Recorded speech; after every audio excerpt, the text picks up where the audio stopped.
இன்னைக்கு பாத்தீங்கன்னா விலையில்லா மடிக்கணினி திட்டத்தை பத்தி பேச போறோம். இது பாத்தீங்கன்னா 2011 மாண்புமிகு புரட்சி தலைவி அம்மா அவர்களால் கொண்டு வரப்பட்ட மிக உன்னதமான திட்டம். 2011 ஸ்டார்ட் பண்ணி 2021 வரலும் சுமார் 51 லட்சம் லேப்டாப் நம்ம ஆட்சியில கொடுத்துருக்குறோம். இது மாணவர்கள் கையில் இருக்கிற ஒரு கருவி கிடையாது. இது அவர்களோட கனவுகளோட திறவுகோலா இருந்தது.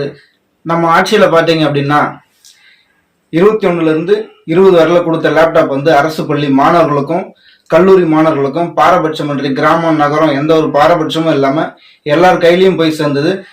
அதுல படிச்ச சில மாணவர்கள் மென்பொருள் பொறியாளர்களாய் பல்வேறுபட்ட நாடுகள்ல மிகவும் பயனுள்ளதா இருந்தது அப்படின்றத எல்லாருமே சொன்னாங்க.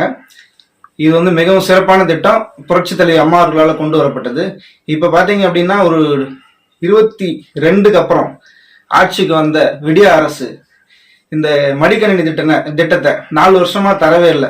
கும்பகர்ணம் தூக்கத்துல இருந்துட்டு இப்ப திடீர்னு தேர்தல் சமயத்தினால 20 லட்சம் லேப்டாப் தரேன் அப்படின்னு சொல்றாங்க. யாருக்கு தராங்க அப்படின்னு பாத்தீங்க அப்படின்னா வெறும் கல்லூரி மாணவர்களுக்கு மட்டும், பள்ளி மாணவர்கள். ஏன்னா வருகின்ற தேர்தலில் யாரெல்லாம் வாக்கு செலுத்துவதற்கு தகுதியா இருக்கிறாங்களோ அவங்களுக்கு மட்டும் இந்த லேப்டாப்பை கொடுத்து, அதுவும் 10 லட்சம் தான் முதல்ல தராங்க, அதுக்கப்புறம் இன்னொரு 10 லட்சம் தரேன் அப்படின்னு சொல்றாங்க.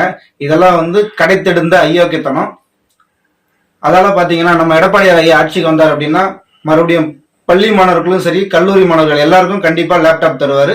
நம்ம அதிமுக ஆதரிப்போம், புரட்சி தலைவரின் வழி நடப்போம். புரட்சி தலைவர் வழி வந்த நாம் எடப்பாடியார் அவர்களை அரியணையில் அமர வைக்க கடுமையாக உழைப்போம். நன்றி.